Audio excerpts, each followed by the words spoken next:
Bienvenue, mesdames et messieurs, dans le Club Pancho la première. Il est 21h10, vous connaissiez la demi-heure charentaise, vous connaissiez la demi-heure sartoise. Bienvenue la demi-heure de retard niçoise, désolé pour ce retard. Voilà, c'est la première, des petits réglages à faire. On est quand même accompagné de Pierre Lesmelou et d'Amine Gouiri ce soir, donc on ne pouvait pas tout avoir. Je rigole bien entendu.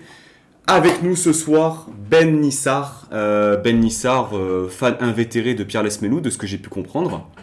Alors, ah ouais, mais complètement fan, hein. Je pense que j'ai jamais été aussi triste du départ d'un joueur récemment. J'en parle tout le temps. Dès que je vois un numéro 8, je vois Carles Mendes s'afficher. Donc, ça devient une folie maladive. Donc, va vite falloir faire régler tout ça. Et je suis bien content qu'on n'ait pas mis la caméra parce que niveau capillaire, c'est une catastrophe. Ok, super, Ah, super. franchement, il y a Florian dans le chat, il comprendra pourquoi il m'a vu hier. C'était une hérésie totale. Ok. Un autre supporter niçois est avec nous aussi, Romain. Romain qui a remplacé au pied levé Bertigno, l'ami Bertigno, qui ne peut pas être avec nous ce soir. Donc merci déjà Romain pour ça, et puis bienvenue à toi. Merci beaucoup, c'est un plaisir d'être là aujourd'hui. Et que serait le débat foot si il n'y avait pas justement tous les supporters réunis. Donc hier a eu lieu bien sûr le match Nice-Reims. Antoine est avec nous aussi ce soir. Merci à toi Antoine, bienvenue. Mais de rien, c'est un plaisir d'être parmi vous ce soir, malgré tous les petits soucis techniques. Les petits Ça soucis, se fait et c'est tant mieux. voilà. Bon, en tout cas, désolé pour ça. En vrai, Oh, bah, c'est rien. j'essaie de me trouver des excuses. La vérité, c'est que je suis une vraie bille en informatique et que heureusement qu'il y avait notre cher ami Heisenberg PA. D'ailleurs, Heisenberg PA a été donc qui a fait le graphisme de l'émission. Donc merci à lui pour ça. Euh, on va attaquer par le plus important, le match. Le match, les gars, 0-0, premier match de la saison. Votre avis sur ce match? Antoine, tu veux peut-être commencer. Honneur aux invités, honneur aux. Ah, bah, je vais prendre cette première prise de parole avec honneur, en effet. C'est vrai que pour un premier match, on s'attendait pas forcément à de grands miracles. On sait que Nice et Reims sont peut-être deux équipes, on va dire, qui sont en attente de renouveau. D'un côté Galtier, de l'autre Oscar Garcia, à mon avis. On en attendait peut-être beaucoup de ce match dans les deux camps et finalement, on a été un petit peu déçus. Est-ce que c'était un petit peu logique? On a vu aussi les dernières oppositions entre Nice et Reims qui n'ont pas non plus donné de francs résultats, même en termes de leçons de football. C'est vrai qu'on n'a pas vu grand-chose lors de ces dernières oppositions. Il faut croire que l'histoire s'est répétée hier après-midi où on s'est quand même bien ennuyé, surtout on a vu du côté rémois ou du côté niçois, on était un peu plus enclin à pouvoir rêver et pourquoi pas aller chercher un but et les 3 points du match. Mais finalement, tout le monde rentre un peu bredouille de cette histoire. Romain, ton avis sur ce match? Bah moi personnellement je m'attendais à un match fermé et il faut dire que c'était prévisible parce que les effectifs, que ce soit côté niçois ou côté rémois, ils étaient pas encore, on n'était pas encore, les effectifs n'étaient pas encore au complet. Il y a eu un manque d'automatisme. Les deux équipes sont encore en rodage, les états de forme sont différents. Les conditions aussi n'étaient pas forcément au rendez-vous. Il faisait 34 degrés au coup d'envoi, forte chaleur, pelouse en mauvais état à l'Alliance. Concernant le gym, on a vu un collectif qui a mis quelques minutes à se mettre en place avec une possession en notre faveur. On était dominateurs, on a réussi à se créer quelques situations, des occasions de but, on a effectué un bon pressing, mais ce que je regrette, c'est qu'on n'a pas été assez tranchant en attaque. Il y a eu du déchet, un manque de justesse et de précision dans le dernier geste, dans la dernière passe. On a eu du mal à créer la différence. Je parle notamment des ailiers Justin Kluivert et Lucas Dacunia qui ont été bien moins en vue que face au Milan AC. Et voilà, il y a eu tout ça résulte d'un clair manque d'automatisme, mais bon, ça c'est normal. On n'est qu'à la première journée de championnat. Et après, il y a eu quand même des choses positives parce que voilà, tout n'est pas acheté.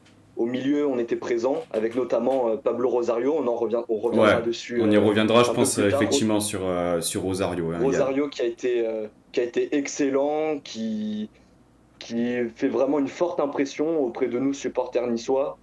Voilà, défensivement aussi, on a fait le taf. En deuxième mi-temps, on n'a rien eu vraiment à se mettre sous la dent parce que on était carbonisé physiquement, mais aussi les Rémois. Et on s'est éteint au fur et à mesure que le match avançait.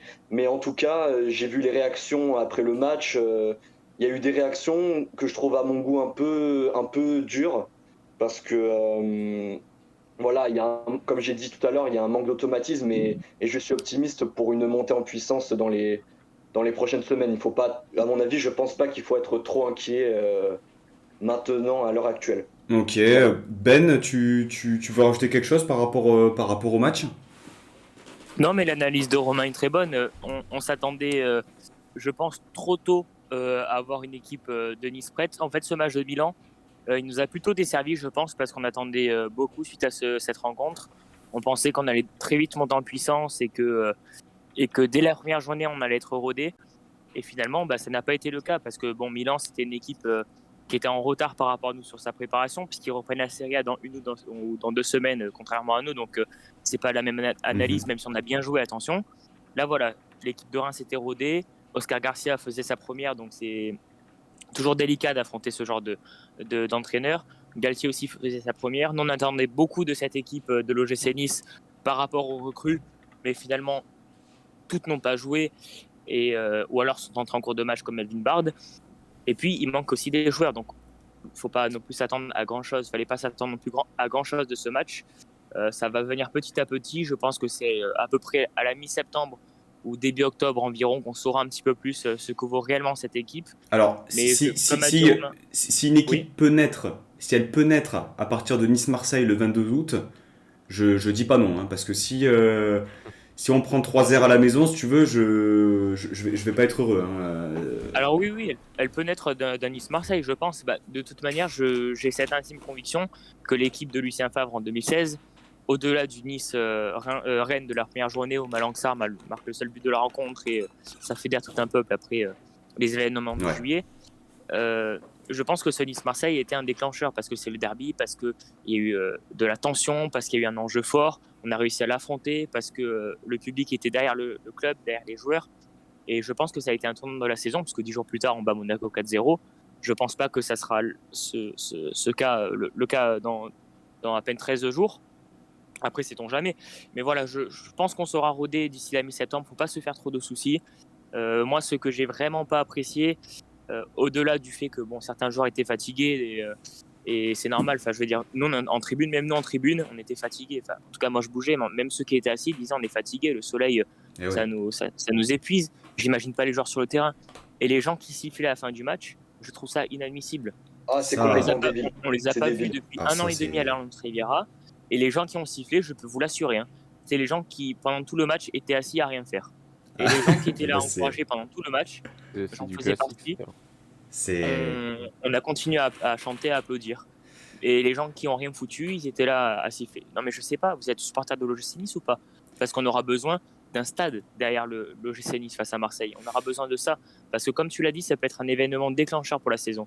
Donc on aura besoin d'un stade et d'un public prêt à affronter les difficultés. Parce que oui, il y aura des difficultés pendant les premières journées, c'est normal. Eh oui. C'est une nouvelle équipe, une nouvelle construction. Et voilà, il ne faut pas s'attendre non plus à ce qu'on fasse des miracles dès le début. On a vu d'ailleurs les autres formations. Nantes qui fait match nul à Monaco, certes avec un bloc bas, mais c'est similaire à ce qu'on a vu du côté de Reims. Brest qui va accrocher Lyon, Paris qui galère face à Troyes, Marseille qui a été malmené, qui finalement s'impose après un très bon match, mais dans l'ensemble des 90 minutes, c'était pas fameux, même s'ils ont un peu dominé quand Montpellier avait marqué, mais c'était pas non plus fameux. Il n'y a aucune équipe qui m'a vraiment impressionné sur ce début Clermont de qui a championnat. battu Bordeaux aussi. Ouais, Clairement. clairement, s'ils C'est la surprise de la joue journée. la 5e place cette saison, je mange un âne, quoi. Non, mais disons Parce que bon, je pense. non, mais voilà, mais on va être rodé un Je peu pense. plus tard. C'est pas, Ouais, pas s'attendre je pense à que grand chose dès le début, voilà. concernant Clermont, pour faire juste un petit aparté concernant Clermont, Bordeaux, ils sont au fond du seau depuis plusieurs Ouais. mois. Clermont, ils ont gardé une dynamique par rapport à leur Ouais. montée en Ligue 2 qui leur permet aujourd'hui voilà, de réaliser ce résultat. Après, pour revenir au match, euh, je trouve qu'effectivement, les sifflets, c'était absolument scandaleux. Moi, Mm. je veux dire, certes, on n'a pas vu du beau foot, hein, c'est clair. On n'a pas vu de grosses occasions. Ouais. On n'a pas vu de but. On a vu peu de choses. C'est une certitude. Par contre, on était combien? On était 20 000 à l'Alliance ce week-end pour un Nice-Reims. Sous Vieira, C'est les beau. 20 000, c'était un match contre le top 5, hein. Donc ça aussi, il faut le prendre en considération. Les gens, ils ont de l'attente. Ils sont motivés pour supporter cette équipe. Et il faut le laisser du temps. Autre chose aussi qui a été évoquée, le match à 15 heures. 15 heures à Ouais, c'est une Nice, hérésie. en On plein, l'avait en dit plein depuis mois l'année d'août. dernière. Enfin, je veux dire, certes, c'est des mecs qui sont haut niveau, etc. Ils sont au top, très bien, mais tu peux pas leur demander de cavaler pendant 90 minutes, 95 minutes, sachant que le jeu prôné par Galtier, et ça fait plaisir, c'est justement de l'intensité physique, du pressing, de la hargne, chose qui est propre à Nice depuis des années et qu'on avait perdu. Mais voilà, il faut aussi être patient. On a joué un match, on n'a pas perdu, on récupère un point. Certes, c'est une contre-performance, mais il ne faut pas non plus. Voilà, la culture de l'instant, c'est voilà, siffler un match nul contre Reims, très bien. Mais n'oublions pas d'où on vient, quoi. On a des, Mm. on a des nouveaux joueurs, on a un nouveau coach, on a un nouveau système. Il faut aussi regarder un peu dans le rétroviseur, je pense. Oui, oui, c'est ça. Puis en plus, ce que je voulais dire aussi, que j'ai oublié de dire pendant mon intervention, c'est que Reims, c'était une équipe vachement regroupée. Là, tu vas jouer à Lille et face à Marseille, deux équipes qui vont quand même un peu plus se découvrir. Et je pense que pour nos ailiers, ça va être un régal. En tout cas, il y aura des occasions, ça va pleuvoir d'occasions dans les deux matchs. Hmm. Je pense notamment face à Marseille, un match à domicile avec le public qui va être en feu comme jamais. Enfin, le dernier match qu'on a joué à domicile face à l'OM avec du public, je veux dire, je crois que ça remonte à l'été 2019, donc ça fait un moment. Le public sera survolté pour soutenir nos joueurs. Je pense que ça va ajouter du charme à ce match. Voilà, les équipes vont complètement se découvrir. Là, je pense qu'on saura vraiment le potentiel offensif qu'on a avec cette équipe. Puis, le meilleur joueur qu'on aurait pu avoir face à Reims, c'est Kasper Dolberg par Ouais. rapport à son profil, à sa taille, à sa capacité de marquer sur chaque occasion. Que Gouiri un petit peu moins, il a mis pas mal de buts, mais il est moins tueur que Dolberg quand même, je trouve. Je pense C'est. que si on a vu Dolberg plus tôt, parce qu'il est rentré un peu tard dans le match, je pense qu'on aurait pu s'imposer. Donc je pense que le match face à Lille et face à Marseille, face à deux rivaux pour l'Europe, seront un peu plus révélateurs, même si je confirme ce que j'ai dit. On saura que dans 5-6 matchs, on est vraiment bon. Et petit aparté, Clermont est entraîné par Pascal Gastien qui a joué chez nous, donc on peut que leur souhaiter une bonne saison. Forcément. Et bien sûr. Skito qui nous dit Nice a mal joué, mais est-ce que c'est pas à cause de Reims qui a bien joué? Vous en pensez quoi? Antoine qui fait non de la tête. Je suis assez d'accord avec toi, Antoine. Tu veux peut-être dire un mot là-dessus? Non, je veux bien quand même qu'on aime bien valoriser un peu l'adversaire quand même et pas non plus nous mettre au second plan, mais on va pas se cacher. Je pense que c'est pas Reims qui a bien joué ou Ah, même Nice, c'était surtout en avis deux équipes qui ont un petit peu refusé le jeu et qui étaient plus dans une phase de rodage. C'est vraiment Nice, à mon avis, qui a mis le pied sur le ballon, qui a vraiment qui a joué le match quoi, face à Reims, qui s'est contenté un peu de renvoyer le ballon et sur le peu d'occasions de ballons offensifs qu'on a eu, on s'est contenté de soit les perdre, soit avoir des finitions vraiment un petit peu lamentables à l'image de Chavalerin, même si bon, il était mal placé. Voilà, Reims qui a bien joué en défense, merci Debemsa. ouais, c'est ça. Je Mais trouve oui, que ça a le. été surtout un attaque-défense où Reims s'est contenté de faire ce qu'il sait faire, défendre, et Nice d'essayer d'attaquer. C'est vrai qu'en termes offensifs, il n'y a pas eu beaucoup d'occasions. 2 tirs cadrés pour Nice, aucun pour Reims.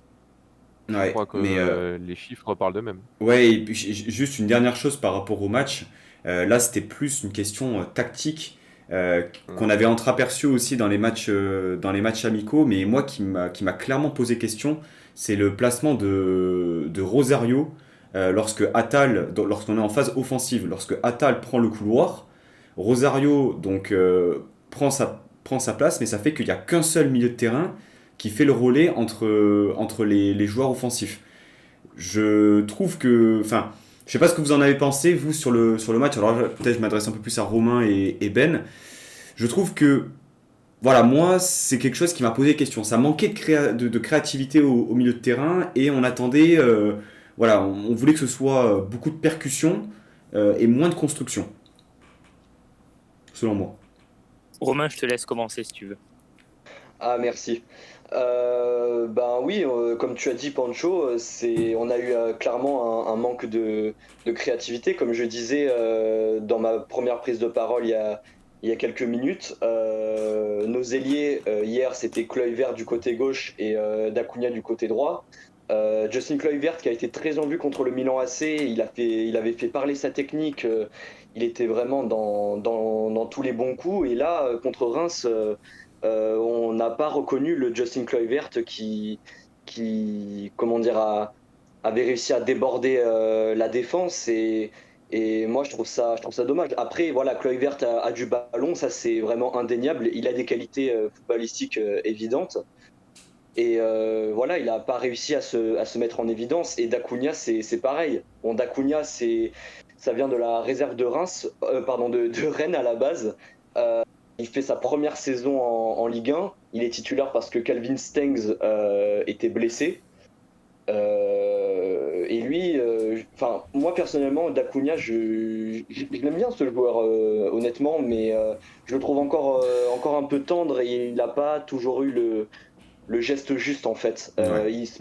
Il cherchait toujours à se mettre sur le pied gauche parce que c'est un ailier qui, comme Stengs, aime rentrer dans l'axe et déclencher une frappe du pied gauche. Mais voilà, nos ailiers ont clairement eu un problème de créativité. Et voilà, au milieu de terrain, comme tu as dit, Rosario, il a pris la place d'Atal à un moment donné pour pouvoir centrer. Et après, il y avait voilà, Kefren Turam qui a été moins en vue que d'habitude lui aussi.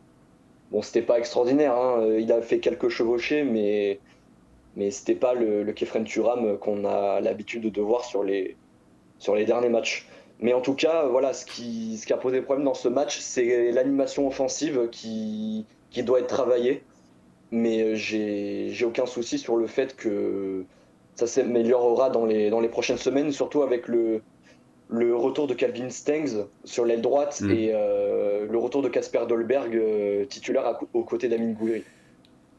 Je pense qu'effectivement, pour le coup, pour ce qui est de Stanks, c'est vrai que dans cette position, dans les matchs amicaux, on l'avait vu vachement un peu un meneur de jeu excentré, c'est-à-dire à venir prendre Ouais, l'axe. Et je pense que si Galtier laisse autant de liberté offensive à Attal et demande à Rosario de venir en soutien, c'est pour laisser cette position axiale à Stanks. Donc on verra lors de son retour, mais voilà, ça va poser question. Laisser Thuram comme ça au milieu de terrain distribuer le jeu, alors qu'on sait que bon, il est bon, mais c'est pas non plus un 10 dans l'âme ou un joueur offensif dans l'âme. Je sais pas. Ben, je sais pas, est-ce que tu partages un peu cet avis-là? Est-ce que par rapport au Par milieu de rapport terrain? à Kefren Turam et au milieu de terrain, c'est ça? Bah, ouais, Thuram, mais surtout la position de Rosario en phase offensive lorsque Attal était sur un côté. Tu vois, et qu'il était très haut. Ouais, ouais, mais déjà, je trouve que Kefren Turam n'a rien à faire dans cette équipe. Aïe. Enfin, je veux dire, ouais, Les ouais. mots sont lâchés. Les mots sont lâchés d'emblée. Ouais. Si c'est enregistré et que dans 5 ans il perd, ça n'aurait pas l'air con. Mais non, mais Kefren Turam, Romain qui il avait dit l'habitude, on n'a pas l'habitude de voir Kefren. Enfin, on a vu un Kefren Turam dont on n'a pas l'habitude de voir le niveau.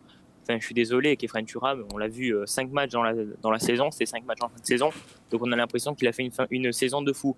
Enfin, ça reste un joueur quand même ouais, mais je assez trouve. moyen sur ce qu'il a montré. Enfin, je veux dire, à chaque fois, pas toi Romain, mais de façon générale, les Ouais. gens critiquaient Lesmelou, mais Thuram était moins bon.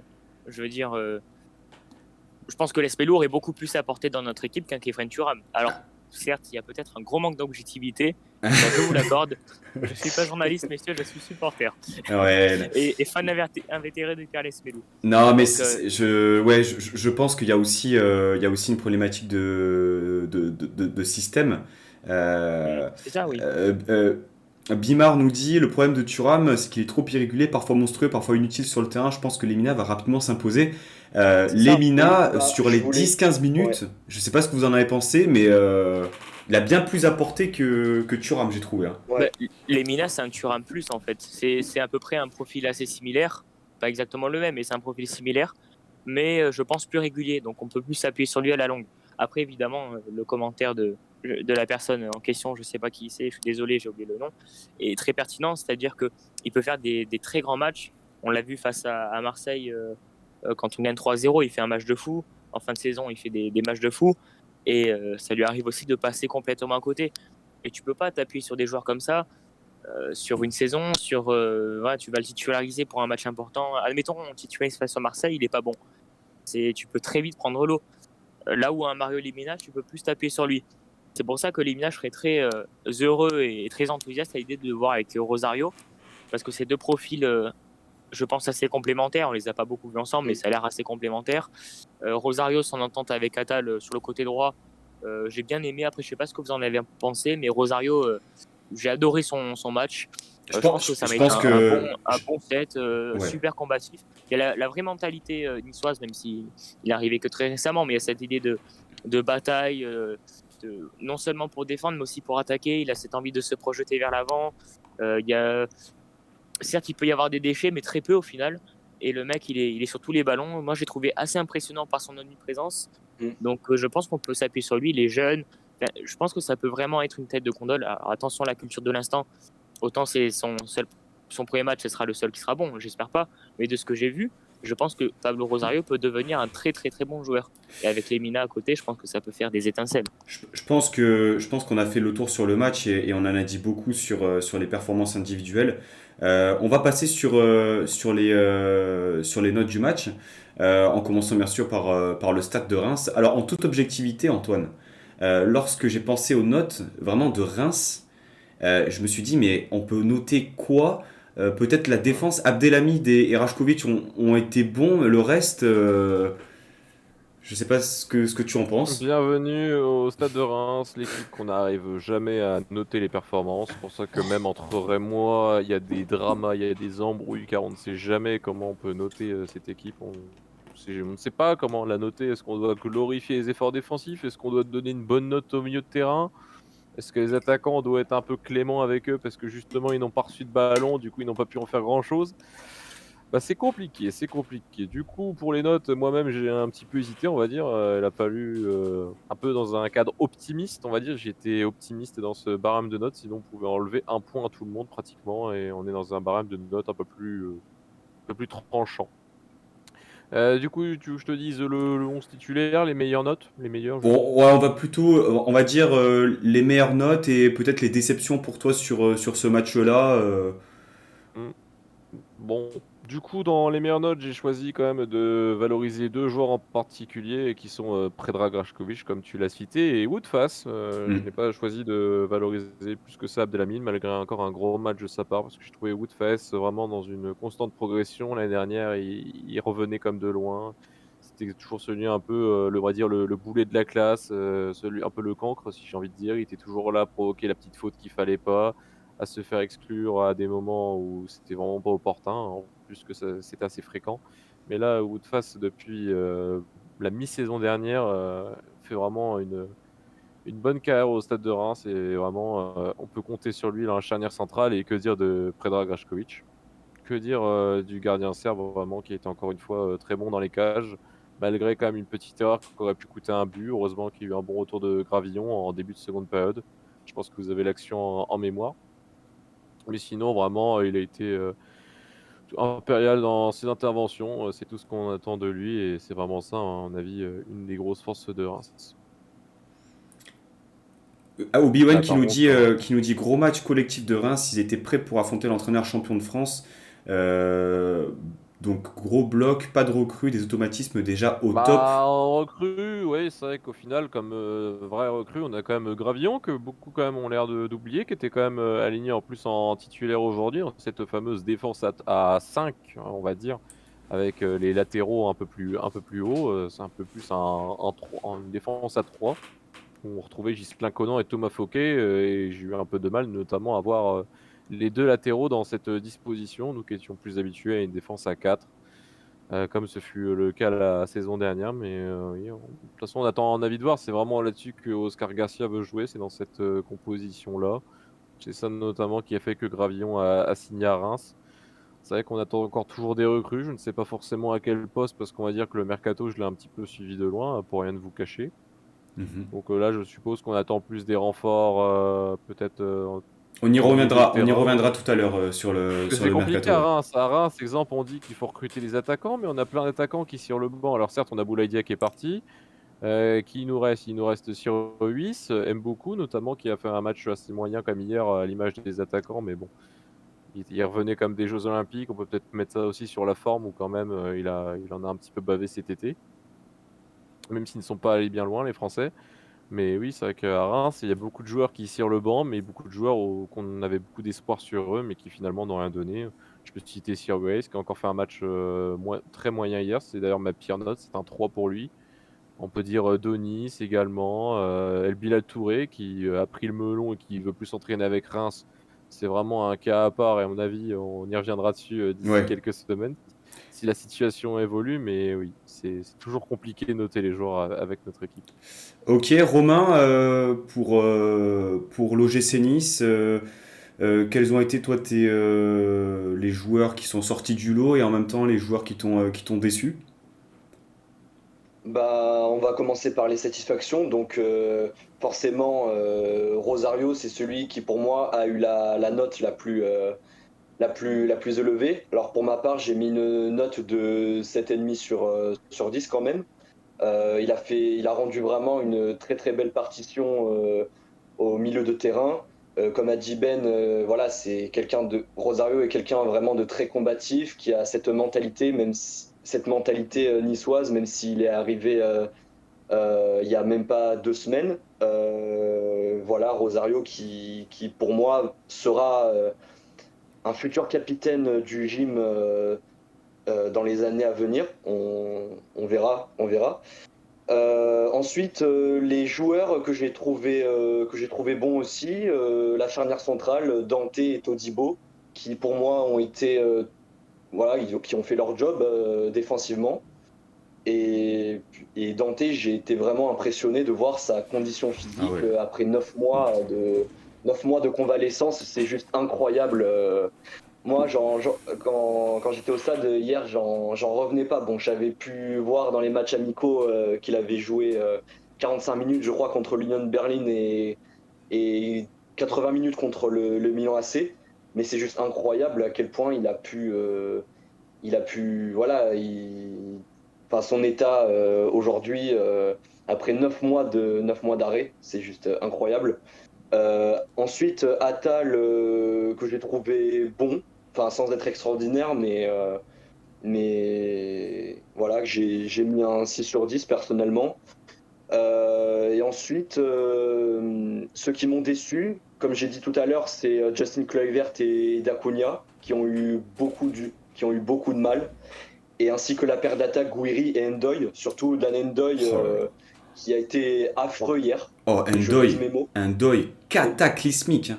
Cataclysmique, Ah, hein. clairement, C'est. déjà il mange la feuille. Il est pas, enfin, il était complètement dedans. Il était complètement dedans hier. J'ai pas reconnu, voilà, Ndoye. Enfin, moi personnellement, Ndoye, je l'aime bien. C'est un bon petit joueur qui a quand même du potentiel. Il est combatif, mais le truc c'est que là actuellement, c'est très très limité. C'est Mhm. très très limité. Et là, je pense qu'il va vite retourner sur le banc et voilà, Casper qui va reprendre sa place sur le front d'attaque. Ok. Ben, du coup, ton avis là par rapport aux joueurs? Ouais, ben, pour le top, je pense qu'on se rejoint tous en disant que c'est Pablo Rosario qui a été excellent. Il a fait un très bon match. Je mettrais allez, 6 et demi, voilà, parce que 7 c'est quand même beaucoup. Si on note un peu comme sur l'équipe, après, si on note en tant que supporter, c'est un 8 évidemment, mais il a fait un très bon match, comme j'ai dit tout à l'heure, dans la combativité, dans l'esprit d'équipe, euh, même au niveau des ententes avec ses coéquipiers, j'avais l'impression qu'il y avait quelque chose de naturel. Là où, par exemple, le duo Guéry-Kluivert avait un peu plus de difficultés à se trouver. Il y a un moment où je crois que c'est Gouiri qui percute sur la gauche en première période. En deuxième période, pardon, il percute sur la gauche et Kluivert rentre dans l'axe et Gouiri croit qu'il va dédoubler. Et au final, il y a une mésentente et c'est un Rémois qui intercepte. On sent que ce duo a un peu plus de difficultés. Là où Rosario a réussi à trouver tous ses coéquipiers, que ce soit ceux qui ont été titulaires ou ceux qui sont entrés, notamment son latéral Youssef Attal, j'ai trouvé vraiment que dans tout point de vue, Pablo Rosario a été excellent. Il est vraiment très prometteur, ce jeune. Enfin, ce jeune, oui, il a quand même pas mal d'expérience. Hein. Il a une centaine de matchs en Eredivisie, enfin, en tout cas avec le PSV. Il peut vraiment nous faire passer un palier supplémentaire. C'est ce que je voulais en début de mercato. C'est un milieu de terrain qui te fasse passer un palier supplémentaire. J'adorais Les Melo, mais il ne te faisait pas passer le palier qu'on aurait passé avec Rosario. Ça aurait été un genre de complément. Là, Rosario, tu as l'impression qu'il est vraiment là pour apporter l'OGC Nice à un niveau Coupe d'Europe, quoi. Peut-être pas finale de Ligue des Champions, enfin, voilà. Mais en tout cas, un niveau troisième place de façon assez aisée. Peut-être pas qu'il sera aussi bon que Seri ou autre, mais on a vraiment l'impression qu'il fait partie de ces milieux de terrain qui sont capables de transformer ses coéquipiers dans le bon sens et d'être assez réguliers. Alors on verra dans 5-6 matchs s'il est toujours bon. Dans ce cas-là, ça confirmera ce que j'ai dit sur la régularité. En tout cas, sur ce match-là, on a l'impression qu'il peut faire passer un cap à l'équipe. Donc il va vraiment impressionner. Et après, tous les joueurs ont été plutôt bons. Je mettrai aussi un bon 6 à Benitez. Il n'a pas eu d'arrêt exceptionnel à faire. Mais sur les sorties aériennes et sur les corners, etc., il était plutôt présent. On le sentait moins en difficulté.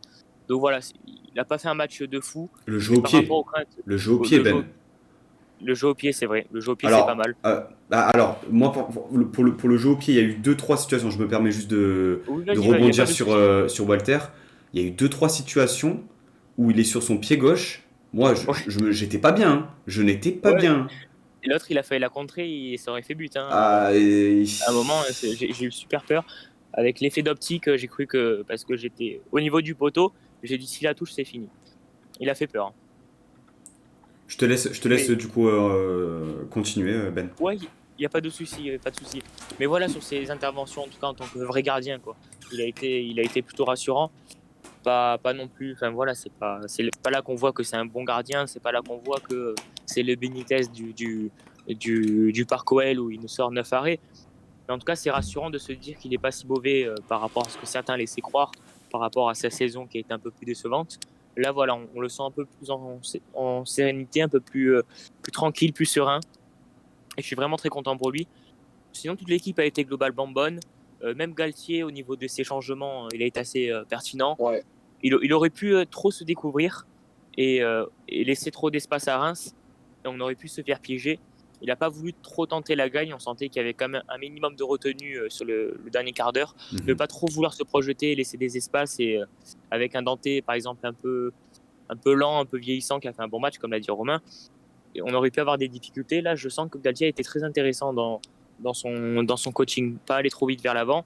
Alors, ça n'a pas payé puisqu'on n'a pas marqué. Peut-être que si on avait jeté les armes et qu'on serait parti à l'abordage, peut-être qu'on aurait marqué et qu'on aurait gagné, sait-on jamais. On aurait peut-être pu s'incliner. Donc je pense que le choix de Galtier pour une première journée, par 35 degrés, par la fatigue des joueurs, a été assez judicieux en fin de match, de vouloir conserver le nul en essayant d'attaquer, mais de ne pas prendre trop de risques derrière. Donc c'est à noter pour Galtier. Et pour les flops, je pense qu'on l'a assez dit que Dan Ndoye a fait un mauvais match. Il a fait une fin de saison un peu décevante, là où il avait été très bon début de saison sur ses entrées, notamment en Coupe d'Europe, où il mettait pas mal d'impulsions. Et Amine Gouiri, bon ça c'est un peu normal, la saison de la confirmation. Mais encore c'est rassurant de se dire que il va pas avoir le poids de toute l'équipe sur ses épaules. Voilà, on sait que ça va être compliqué cette saison de confirmation pour lui, mais il y aura d'autres joueurs qui seront à ses côtés pour l'aider. Ce sera pas celui qui va porter la tête de l'OGC Nice. Donc c'est pas grave si Gouiri fait une saison un peu moins bonne.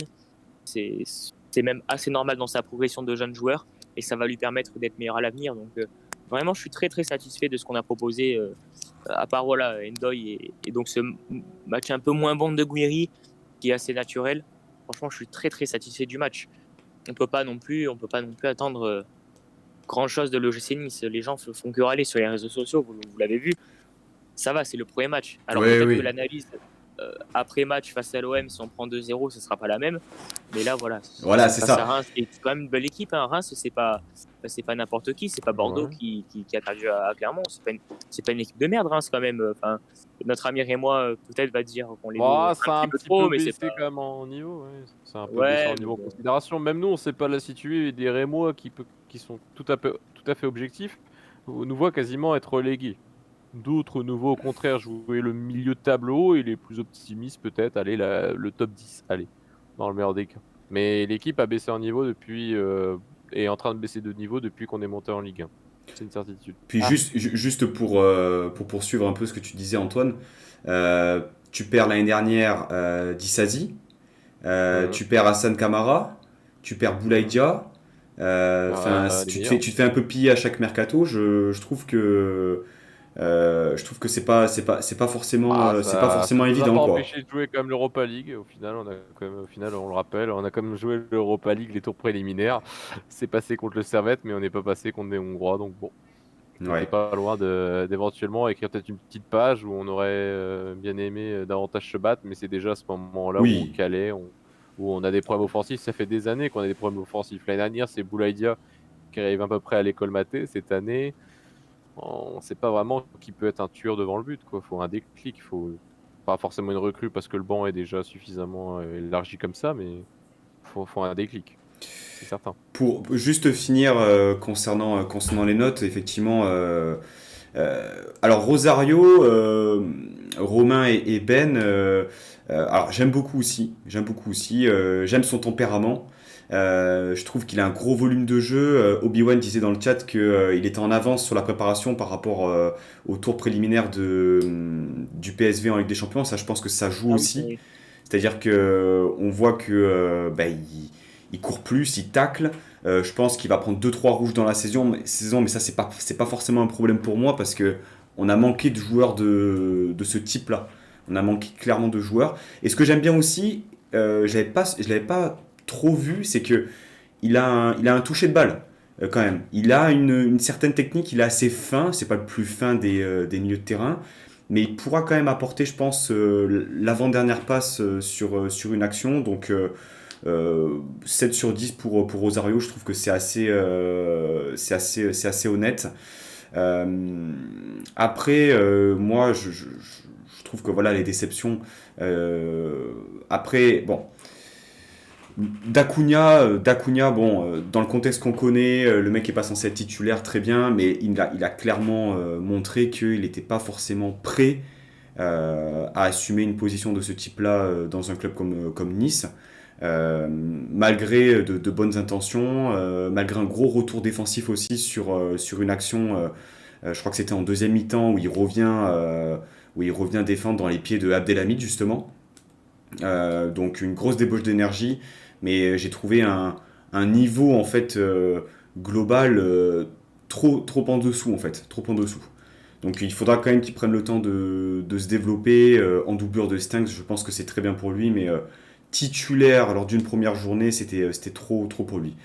Et Endoy, vraiment croqueur, hein, croqueur Endoy, hein, sur des choix de passes, des choix de tir, vraiment. Il m'a clairement déçu sur cette rencontre. Voilà pour les trois joueurs. Par rapport à Gouiri, j'ai le sentiment quand même que le système de jeu avec justement un Kluivert dans le dos de Gouiri donc ailier faux pied qui va rentrer dans l'axe et Gouiri justement à côté, j'ai peur que ça se marche un peu dessus hein, au fur et à mesure des matchs. Donc bon, à voir.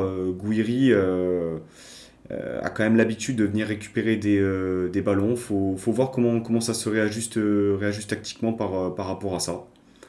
Mais, euh, mais bon, globalement déçu parce qu'on avait une grosse attente. Mais le match nul finalement est assez logique et c'est le premier match. C'est le premier match donc il faudra juste faire un résultat ensuite au LOSC et surtout taper les Marseillais à l'Alliance. Et c'est là que démarrera notre saison, je l'espère. Ah oui, ça peut être un point clé, ça c'est clair.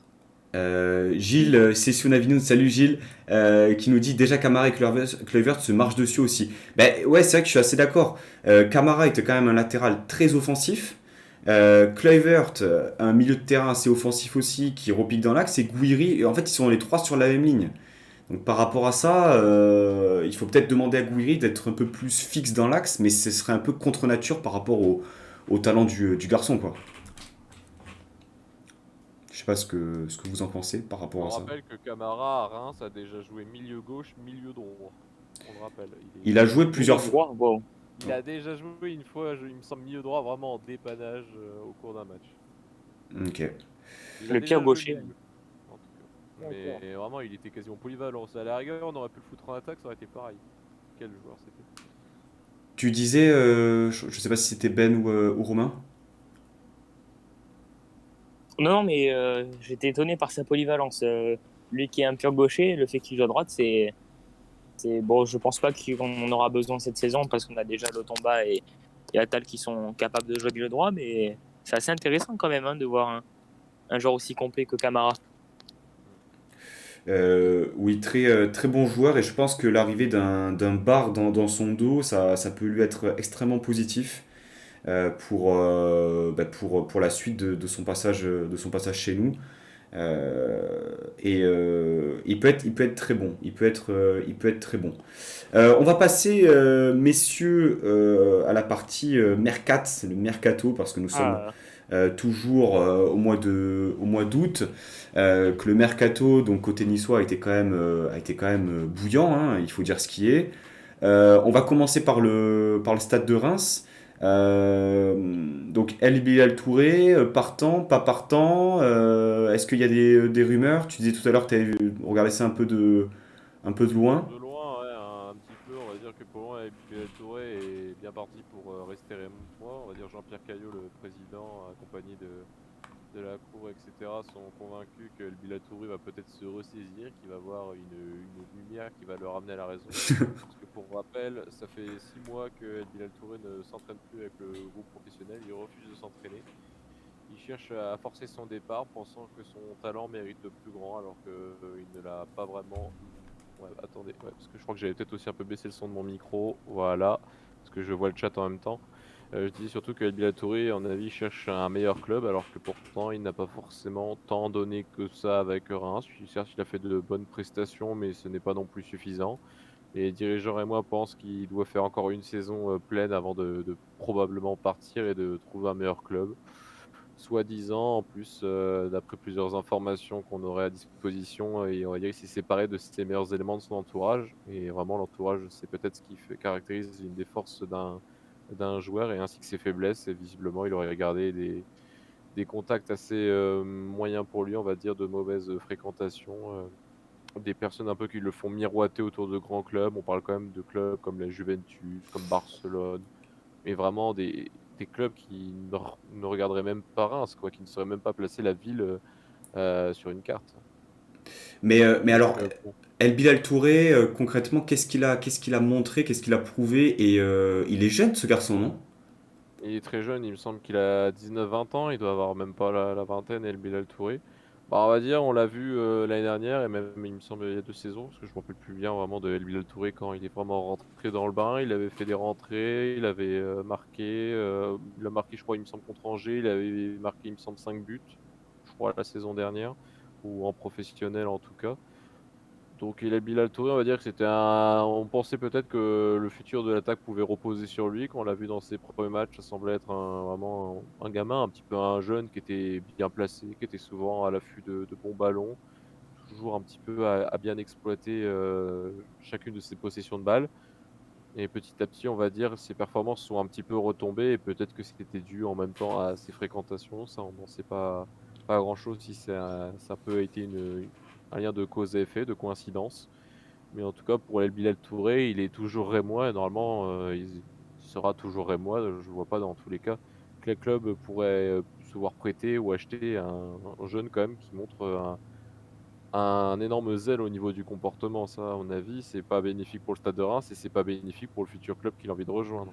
Je pense pas que les clubs sont intéressés par quelqu'un qui porte vraiment une grande attention juste à sa propre image et qui s'en fiche un petit peu du club et de la vie qu'il en pense. Donc il y a une question sur le chat concernant Mboukou.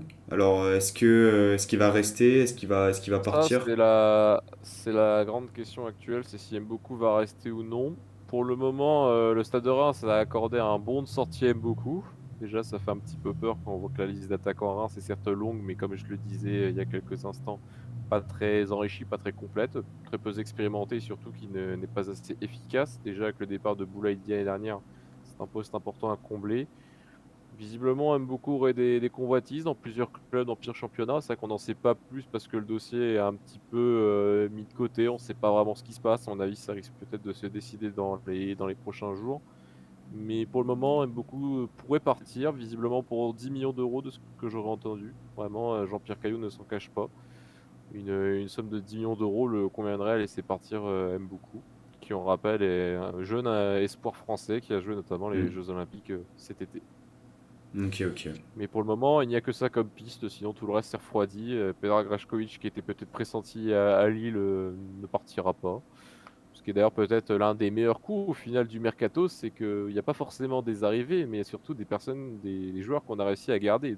Notamment Predrag, qu'on pensait tous voir partir et qui finalement est resté. Ce qui est déjà une excellente nouvelle. C'est comme Younis Abdelhamid, avant des vagues rumeurs l'envoyer dans un pays saoudien. Bon, il s'est avéré finalement que c'était quand même bien du pipeau, mais on est quand même content d'avoir encore des cadres comme eux.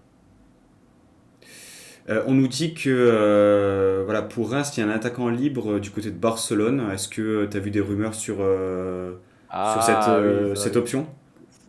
oui, ils sont peut-être allés voir le petit post qu'on a mis en ce moment avec le petit montage du Lionel Messi avec le maillot du Stade de Reims, qu'on avait sorti il y a un an, au moment déjà de ces rumeurs de départ et qu'on a eu l'occasion de ressortir. C'est vrai que ça fait bien marrer, mais bon, faut pas se leurrer.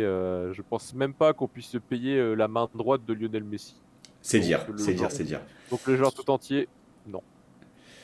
Euh, concernant Nice, alors on sait que de par ce qui a pu être dit, on sera à la recherche d'un buteur et d'un autre défenseur central. On a parlé de Ilmaz, on a parlé de Vinicius, le buteur qui joue du côté de Benfica, il me semble. Euh, quelle est ta volonté concernant ce mercato restant, Ben? Par rapport au mercato, qu'est-ce que je veux? Euh, je pense qu'un défenseur central ne serait pas de refus par rapport au fait que. Alors, je pense que Dante fera une très bonne saison parce que il y a le côté un peu presque glamour de se dire que voilà, le mec il a 37 ans, il s'est fait les croisés, il va faire une bonne saison, ça serait beau, ça serait la belle histoire. Et c'est ce qu'on peut lui souhaiter. Je pense qu'il fera une belle saison parce que c'est un guerrier, parce qu'il y a cette volonté d'avancer. On le voit à l'entraînement, il est toujours à travailler d'arrache-pied. C'est vraiment un vrai bosseur. Et je pense qu'il peut faire une bonne saison. Mais sait-on jamais, il y a quand même un risque quand on prend un mec, quand on veut titulariser un mec de 37 ans euh, qui revient des croisés. Autant Todibo, j'ai aucun doute là-dessus parce qu'il est excellent et on voit à chaque match qu'il est toujours aussi bon.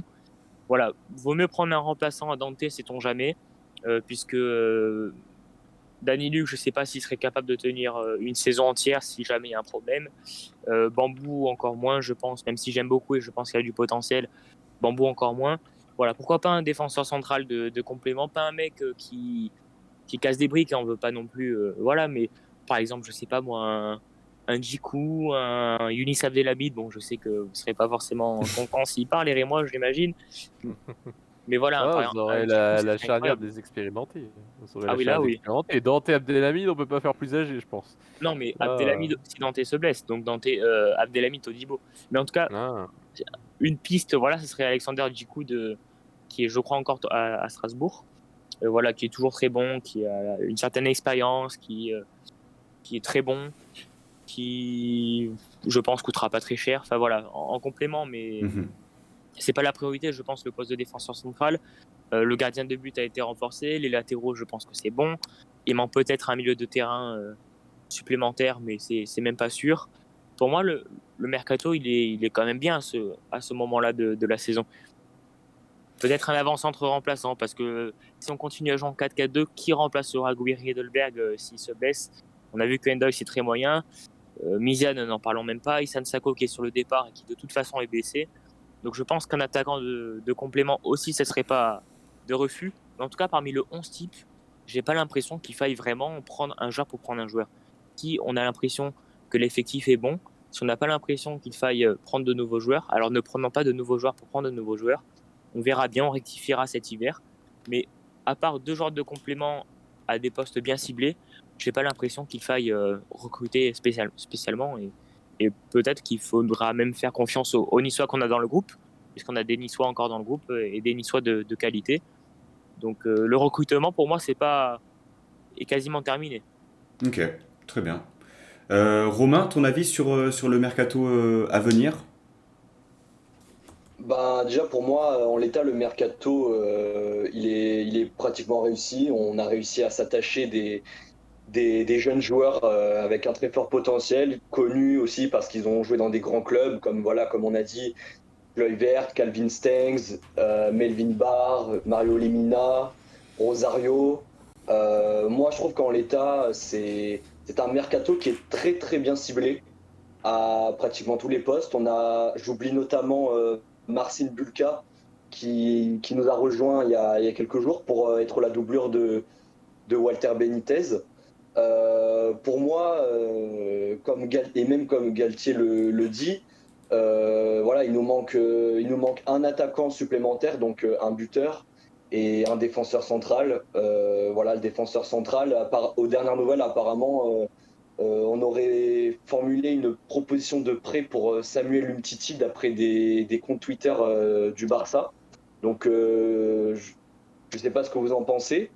Et ensuite, pour l'attaquant, on a parlé de Imaz, comme tu as dit, Pancho, mais il y a un autre choix. Et il y a un autre choix aussi qui est vraiment intéressant et j'aimerais beaucoup le voir débarquer à l'OGC Nice. Bon, je ne sais pas si le club Montpellier en question sera vendeur, mais j'aimerais beaucoup qu'on s'attache les services de Gaëtan Laborde. C'est, Gaëtan Laborde qui pour moi peut être un excellent attaquant de complément.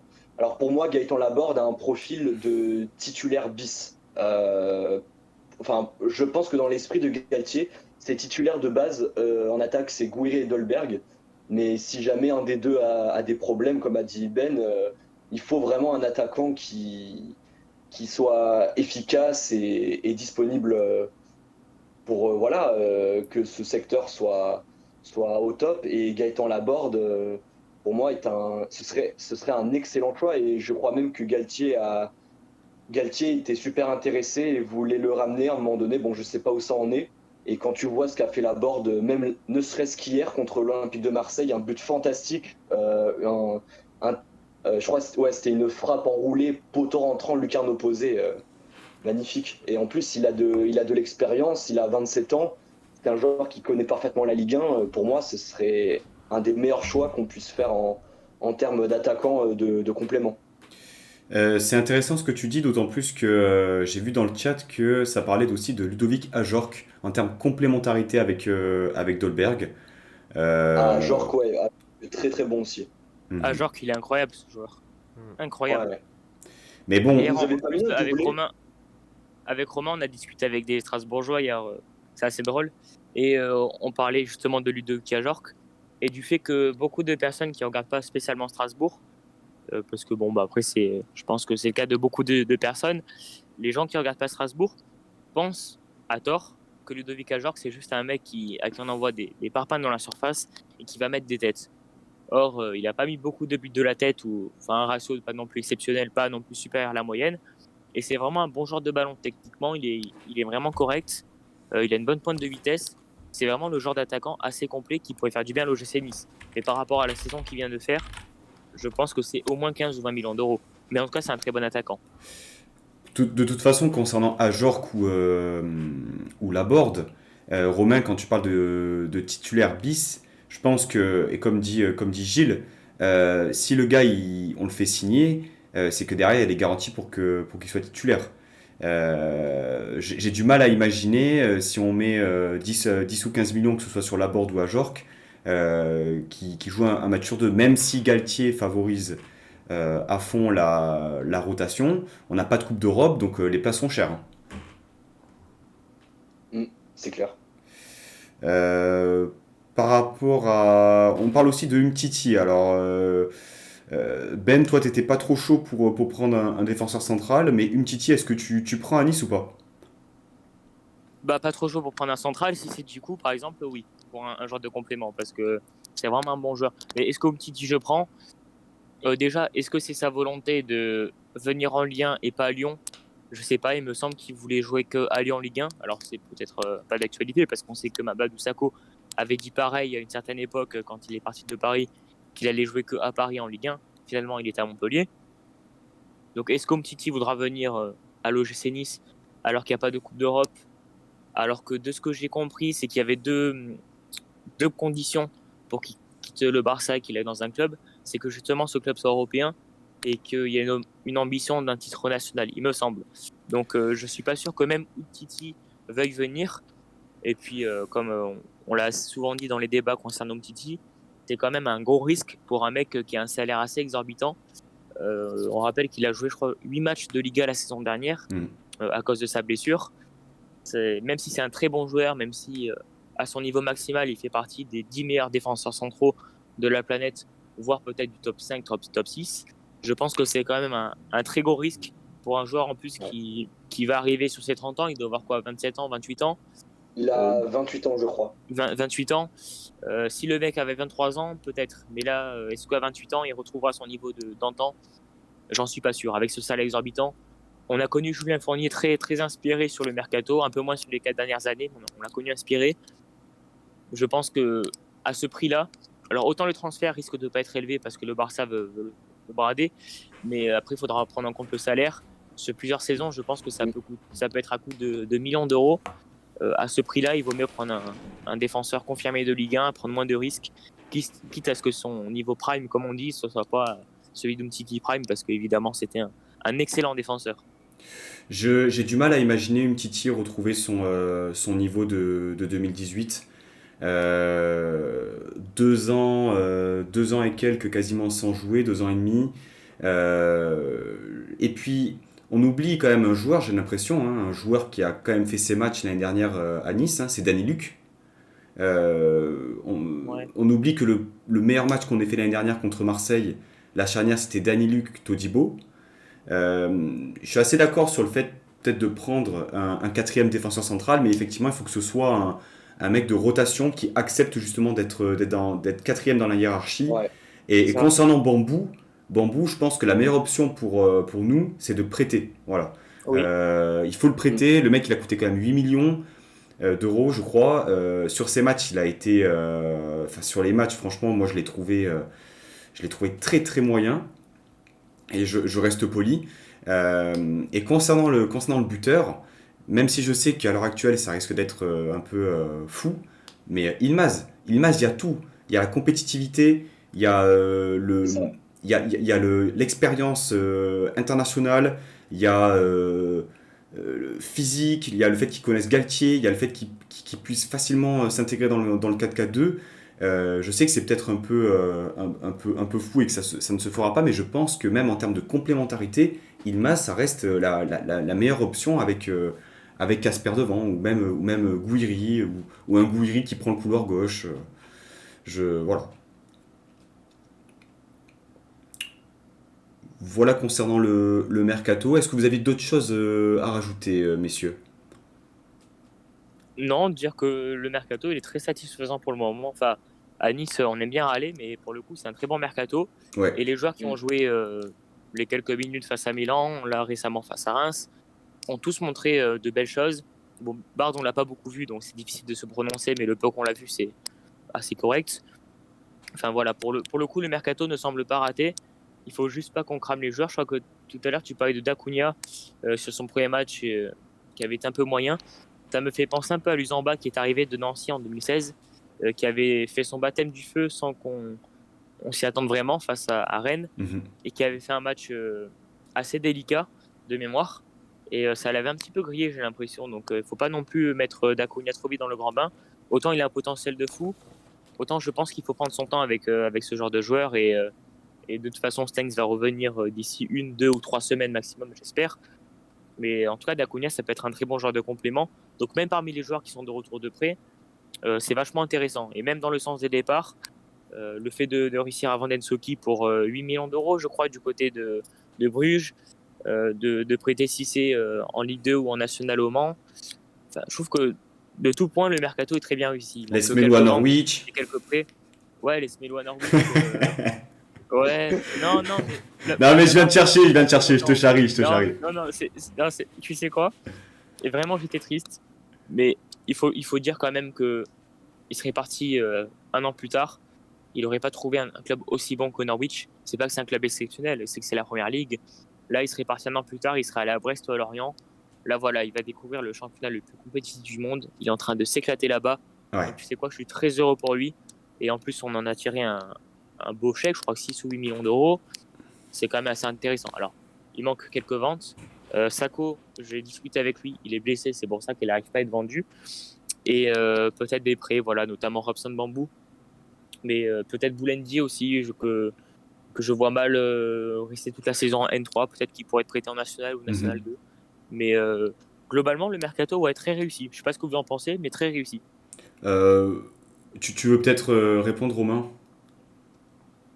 Ouais, Ah oui, Miziane, pardon, Miziane, j'avais oublié qu'il était dans ce club, celui-là. Ouais, Miziane, c'était quelque chose quand même. Mais bon, je sais pas ce qu'on va en faire, s'il faut le prêter, le vendre. Enfin, moi personnellement, Miziane, il a eu un nombre incalculable de chances, mais le problème c'est qu'il les a toutes grillées à mon sens. Et voilà, je pense que. Enfin, il y en a, ils pensent que ce serait bien pour lui qu'il soit prêté. Ouais, je le conçois aussi, mais bon, avec le rendu qu'il a à Nice, plus les 10 millions, ça fait cher, quoi. Ça fait cher, quoi. Donc, Bah, nous, on a besoin d'un remplisseur de gourde à l'US Biot. Donc, si jamais il y a un prêt possible. Non, mais ouais, c'est compliqué pourquoi pour pas. lui. Non, mais c'est compliqué parce que il a des étincelles. Enfin, son doublé face à OCR lors de sa première saison, quasiment ses premières semaines, avait montré de bonnes choses. Il y a ce but à Saint-Etienne. Je sais plus contre qui il se retourne et c'est son dernier but en date. Il se retourne avec un très beau contrôle orienté. Il vient finir dans le petit filet. Tu sens qu'il y a quelque chose chez ce joueur. Ben, il y a un blocage et c'est vraiment frustrant. Il y a un blocage. C'est ça. Et j'ai une petite question de simple supporter qui ne sait pas trop. Mais pourquoi est-ce qu'on ne voit pas les citrouiller? Est-ce qu'il est blessé? Parce que j'ai pas entendu qu'il était blessé ni rien. Bah, Pourquoi est-il absent? Et dans ce cas-là, s'il est absent pour une raison qu'on ignore tout simplement, est-ce que justement ça donne pas raison à Patrick Vieira de ne pas l'avoir fait souvent jouer? Est-ce que finalement il a un problème de niveau, de comportement? Si Galtier le met pas, s'il n'y a pas d'indisponibilité due à des blessures, etc., si Galtier le met pas, c'est peut-être qu'il n'a pas le niveau. Je pose la question. Moi, je peux peut-être, enfin, je vais essayer d'y répondre. Je pense qu'il y a deux Je choses. n'en ai pas la réponse, hein, c'est pour ça. Ah oui, non, mais écoute, je m'engouffre dans la brèche quand même. Je pense qu'il y a deux choses. Déjà, en termes de dispositif, aujourd'hui, Trouillet, autant dans un milieu à 3, je peux l'imaginer, autant dans un milieu à 2, aujourd'hui, je sais pas s'il ferait l'affaire. Mais il n'y a pas que Vieira aussi. Hein. Sous Urca, il jouait pas. Hein. Oui, c'est aussi, ouais. Tu vois, donc. Non, mais c'est l'occasion de dire que Vieira n'était pas un si mauvais coach que ça. Alors ça, c'est un autre débat. Oui. Franchement. Oui, bien sûr. C'était pour faire un coucou à ceux qui sont là et qui savent que j'adore Vieira. D'accord, ok. On ne saura pas si c'est ironique ou pas, quoi qu'il en soit. Moi, j'ai envie de passer une bonne soirée, donc si on pouvait parler de tout sauf de pas tout, ça m'arrangerait. Messieurs, on va passer à la partie ludique, hein, parce que on parle. Donc je vais vous expliquer rapidement, comme je vous l'ai expliqué sur Twitter. J'ai fait en gros 10 questions qui mêlent Reims et Nice, qui mêlent Reims ou Nice, mais j'ai essayé de mêler les deux le plus souvent possible. 10 questions. Voilà, sur des joueurs, sur des matchs, sur des éléments de ce type-là. Euh, Êtes-vous prêt? C'est quoi, c'est le plus rapide, c'est ça à répondre? Comment est-ce qu'on peut faire? Comment est-ce qu'on peut faire? Chacun peut donner une proposition et s'il y a des bonnes réponses, Eh bien, écoutez, on à partager. on va faire ça comme ça. On va faire ça comme ça parce que je pense que ça va être un peu trop la jungle si tout le monde répond en même temps. Première question. Hassan Kamara a rejoint Nice l'an passé en provenance du stade de Reims. À 5 matchs près, combien a-t-il joué de matchs, toutes compétitions confondues, au stade de Reims? Je vous écoute, messieurs. Antoine, et on ne triche pas, bien sûr, hein, vous ne profitez Ouais, pas, Romain et Ben, de ne Ils pas en avoir la avaient fait un caméra. article sur le- Non, mais ils en avaient fait un article sur le site. Allez, instinctivement 86 de mémoire, mais c'est pas ça. 86, c'est noté pour moi, ok. Hum, Antoine? Nombre de matchs de Camara à Reims, toutes compétitions confondues, on parle bien. Toutes compétitions confondues, c'est exact. Alors, il y a un timer, hein, bien sûr. J'ai un petit 75. 75 pour notre ami Rémois. Et Romain, tu nous dis? Allez. Euh... Allez, Les 80 matchs. 80 matchs. Eh bien, J'allais dire 80, ouais. tu es un vrai supporter, Antoine, puisque c'était 76 matchs Waouh. sous les Ah, il y couleurs avait le 6 à la fin, putain. du stade de Reims. Ouais, il me semblait que c'était 76-80, on était dans ces eaux-là. Bien joué, Antoine. Ça va. Bien joué, Antoine. Merci. Deuxième question. Alors, toujours sur Camara.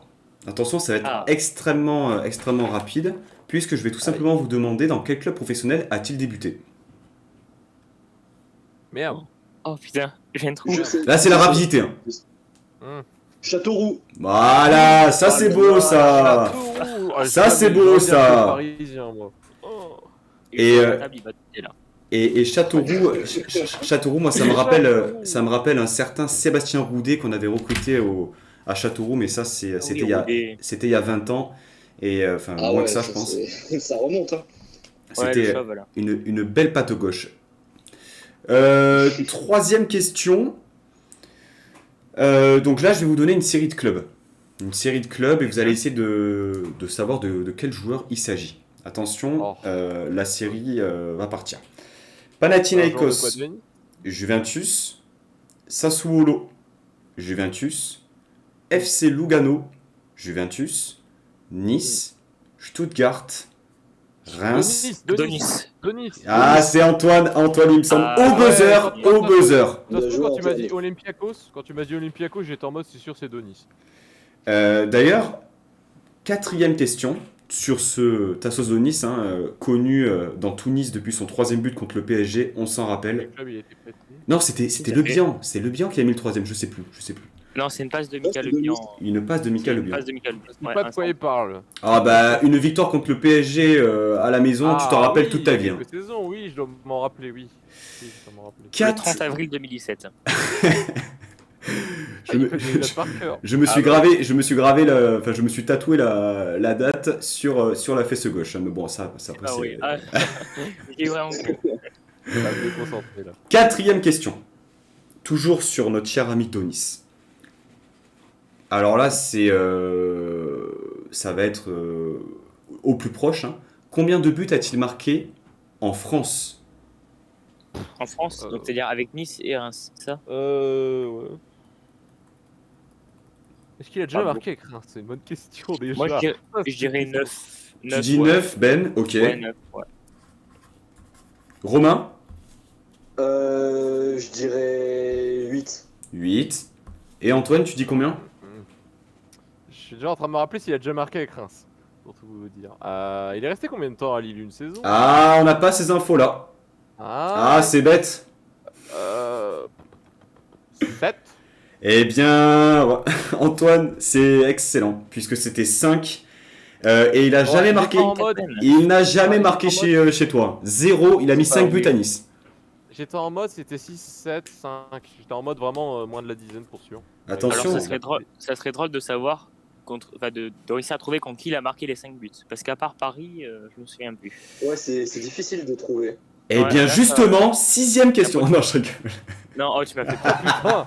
Oh non. Non, je l'ai pas faite parce que moi-même, par contre, je sens que voilà, le chat a proposé 10, le chat vous êtes nul. Voilà, je tiens quand même à vous le dire. C'est beaucoup quand même. Sachant qu'il a jamais marqué avec Reims, donc ouais. Il a mis donc 5 buts. Antoine qui est pas tardé à être en on fire. Hein, attention. Non, j'ai de la chance là, c'est de la chance. Très chaud. Hein. Attention, chers amis niçois, s'il vous plaît, respectez le blason. 5ème question. Question, on va dire, historique. Quel grand joueur français international a porté la tunique des Aiglons et celle du Stade de Reims? Juste Fontaine. Oh, c'est beau ça, Ben, bien joué. Non, J'allais dire, je l'avais en tête, je me suis dû me dire ça doit être un Fontaine. Ouais. Ouais, juste Fontaine. Ouais. Alors, question bonus. Hein. Vous savez que Juste Fontaine a eu le record du nombre de buts marqués au cours d'une même En une Coupe du Monde. Cette question ne compte pas. Hein. 13. 13, ouais. ok. Mais est-ce que Ouais, déjà c'est ce vrai. record a été battu? Non. Non. Eh bien, c'est faux. Bah, mais Attends, au sein d'une même. Attends, c'est au cours d'une même Coupe du Monde, il a marqué les 13? Oui, Oui. au du bien Coupe du Monde. Oui, Ouais. Ok, et ok. Et en cumulé, c'est Miroslav Klose. il me semble. Ok, my bad. Il doit être à Voilà. 16 ou 15. Antoine qui est meilleur que le préparateur de quiz. C'est très dur. C'est très dur ce que je viens de recevoir. Mais c'est pas grave. Ah, il prend une claque là. Ouais. Attention, là, votre mémoire va être testée. Oh non. Je vais vous demander les buteurs ainsi que les scores exacts des 2 Nice-Reims de l'année dernière. Il a dû avoir Et 1 et 0-0. non, 0-0 les deux. Deux fois 0-0. C'est Ben qui a dit ça? Ouais, 0-0 les deux. Voilà, c'est 0-0 les Je pensais deux. qu'il y avait un partout, moi. Ah non. Et d'ailleurs, le dernier Ah non. buteur niçois face au Stade de Reims, c'est Pierre Lesmelou. Oh putain. Oh putain. Ah la On vache. revient Pierre Messelou. Bah voilà. Oh la vache. Non, mais Avec des 1 partout, c'est vrai qu'il y avait tout match. Oui, c'était ça les 2-0-0 les dernières. je me rappelle Pour la première de, URCA. ouais, de la prise de fonction de Urcea, c'était en décembre de l'année dernière. Un match où il neigeait à Reims qui était d'un niveau absolument exécrable. ah, il était horrible. Oh là là, ce match. J'ai cru que le match a été annulé ce jour. Ah ouais, non mais en tout cas, à un moment, il y avait justement du brouillard, on n'y voyait plus rien et c'était pas plus mal. 7ème question. Nice et Reims se sont joués en ouverture de championnat d'une saison, Oui. la dernière, mais laquelle c'était? 2018-2019. La première de quoi Vira. 2018-2019, la première de Vira. Défaite 1-0. C'est pas 17-18 plutôt avec un 17-18 but de Moussa Doumbia, oui. 17-18 Antoine, bien joué. Ouais, Non. le but de Moussa Doumbia. Ouais. Non, 18-19 la Non, dernière fois. 17-18, on était champion de France. Attends. À moins que je Non, confonds. À moins que je confonds. 18-19. 17-18, c'est la Non, c'est première de 18-19. Ah Favre. non, il a bon, non, il a bon. Ah oui, Pour ah oui, faire- oui, pour mais faire c'était 4-3, voilà. La c'était pour première voir de si vous Favre, suiviez. C'était pour voir si La vous deuxième suiviez. saison de Favre, on perd 4-3. Lui aussi, il allait me donner le point, il veut me donner le point. Mais oui. J'ai pas vérifié. Sa réponse, du coup, J'ai pas vérifié, je me suis fait confiance. Et il se trouve que je suis absolument dégueulasse. Ça fait que Ben, tu reviens à la hauteur de Antoine, donc bravo à toi. Merci. Ouais, et Je- bien plus je- à l'aise. Je peux créditer un ami pour la statistique sur le dernier but de Nice face à Reims. C'est mon ami Tom qui me l'a dit, donc voilà. C'était pas moi qui l'avais su en plus que Pierre avait marqué le dernier but niçois Et en face à Reims. plus, il fait preuve d'une humilité à toute épreuve, mais Oui. c'était un challenger absolument hors pair. Oui, mais ça c'est le côté Pierre Lesmelou, toujours donné, le voilà. plaisir de donner avant la joie de recevoir. Toujours Et donner, c'est le principal. toujours donner les frappes dans les tribunes. 8ème, enfin avant-dernière question plutôt, puisque je me suis gouffré un peu dans la numérotation. Donc c'est l'avant-dernière question. Au cours du match qui a eu lieu hier, 2 cartons furent distribués. Oh. À quel joueur? Ah putain, en Todibo, plus, il je y en l'ai a un noté. Todibo. Il y en a un Todibo. Thuram. Todibo et Cafaro. C'est excellent, Antoine. C'est excellent. C'est juste excellent, mon pote, en fait. Puisque c'est la bonne réponse. Putain. Très fort. Oui, j'étais en mode, c'est qui déjà à Reims qui l'a pris? Bah oui, je l'ai noté en plus, je le note sur Twitter sur mon compte. Je peux caler ma pub. Alors, tu veux peut-être faire ta pub, Antoine, c'est Ouais, sans Ligue transition. Verra, là où je tweete à tous les matchs, même ceux les plus endormis. Donc si vous avez la flemme de suivre un match, suivez-moi sur Twitter, je le fais pour vous. Il y a mieux qu'un somnifère, les matchs du Stade de Reims, et je vous invite Ouais. à suivre la page donc, d'Antoine. Et donc, l'autre page Twitter que tu tiens. Univers Reims. Voilà, donc De allez. toute façon, j'ai retweeté le live de ce soir. Très bien. Donc facilement retrouvable. Dernière question. Dernière question. Alors par contre, j'ai pas prévu pour, j'ai rien prévu pour l'égalité, hein, donc va falloir Oh, que. on garde l'égalité Oh. aussi. Oh, ok. On se Faut la quitte en bons garder. amis. On se quitte en bons Voilà. amis, c'est très bien. Dernière question. Parmi les joueurs présents sur les 2 feuilles de match, Mhm. quel était le joueur le plus âgé? Bah Dante, non? Dante. Unicef Delamide, Non. Dante est plus âgé. Dante. Non, c'est Dante. Ah non, Beneteau, notre gardien. Nicolas Pento, effectivement. Ouais. Surnommé, Nicolas surnommé, Pento, sur- encore au football. il était surnommé Ah oui, c'est la vrai. chèvre au stade du Ré, on s'en rappelle, hein. Bah, attendez, il joue encore au foot, ce mec, il a pas 50 Bah, ans, lui. Ah bah écoute, il a 40 barreaux, hein. D'autres. Il a 40 Mais barreaux, non, Nico. Il a quel Bah, âge 40 Il a ans, je 40 crois. ans. 40 ans. Mm. Waouh. Et il est plus proche de la retraite à 62 ans que du commencement de la carrière footballeur, quoi. Eh bien Antoine, félicitations. Tu es le Ouais. premier vainqueur du quiz du Club Pancho. Félicitations, Félicitations à toi. Ouais, les visiteurs l'emportent. Il est pour nous ce match. Ouais. Bien sûr, on s'était mis d'accord en amont entre Non, Niçois toute qu'on humilité, laisserait oui, gagner, en hein. toute humilité, mais belle opposition quand même. Ah ouais, franchement, le visiteur a été meilleur. Et tout le monde a quand même réussi à trouver les réponses à chaque question. Pas mal, Enfin, pas je veux mal du dire, tout. même pour Juste Fontaine, fallait trouver ce que je veux dire. Bien joué. Pas mal du tout. Dernière rubrique, on va se projeter sur le match de ce week-end pour nos Aiglons, puisqu'il s'agit du match au stade Pierre-Mauroy contre nos amis lillois. Donc déjà, par rapport au match qui a eu lieu contre Metz, comment vous sentez ce match? Ben, Romain Et quoi, peut-être? contre Metz? Ah, je crois. Contre Metz? Ouais, le match qui s'est déroulé contre Metz, je suppose que vous l'avez suivi. Ça... Alors, Ah, putain, je croyais que tu parlais de Nice-Metz, je me suis dit, j'ai eu un bug, pardon. Ouais, mais j'ai pas suivi le Metz-Lille, pour être honnête, donc je pourrais pas te dire. Mais par rapport au profil de l'équipe lilloise, par rapport au fait qu'ils se projettent pas mal vers l'avant et qu'il y ait des espaces, par rapport aussi que ce soit Gourvenec l'entraîneur et que ça soit pas une machine de guerre non plus, on peut quand même s'imposer. Enfin, on peut viser Je pense qu'on peut pas faire pire que la prestation qu'on a faite il y a quelques mois à Lille, où on avait perdu 1-0 en faisant 0 tir cadré. 2-0, pardon. 2-0. 0 tir cadré, pas 0 tir tout court d'ailleurs. On peut pas faire pire. Je pense que là, on peut s'imposer. Et si on s'impose là, on sera dans une dynamique parfaite pour affronter Marseille. Parce que là, Marseille, ils sont chauffés comme pas possible. Après leur victoire 3-2 hier, en mode remontée fantastique, ils sont chauffés comme pas possible. Donc nous, si on n'arrive pas avec le plein de confiance face à eux à domicile, ça va être compliqué. Donc faut gagner. Ok. Il y a Gilles qui nous dit sur le chat déjà il ne fera pas 35 degrés du côté de Lille. C'est vrai. C'est Ouais, vrai. c'est pas Donc on pourra peut-être déjà être dans des conditions un peu plus favorables. Romain, tu le vois comment ce match à Lille? Alors, pour ma part, le match de Lille contre Metz hier, je ne l'ai pas regardé, mais par contre, je l'ai suivi à la radio. Et ensuite, j'ai regardé le résumé, les meilleures actions du match, enfin bref. Et voilà, l'équipe lilloise a réussi à retourner la situation, eux qui étaient menés 3-1. Et moi, je me suis dit à un moment donné, non, mais c'est pas possible qu'ils reviennent à 3-1, mais faut quand même avouer que Lille a de sacrées ressources mentales. Et surtout qu'en plus leur 11 il est presque c'est quasiment le même que la saison dernière, à part Mike Maignan qui est parti au Milan AC. Voilà, Lille c'est quand même le dernier champion de France en titre, c'est un gros morceau.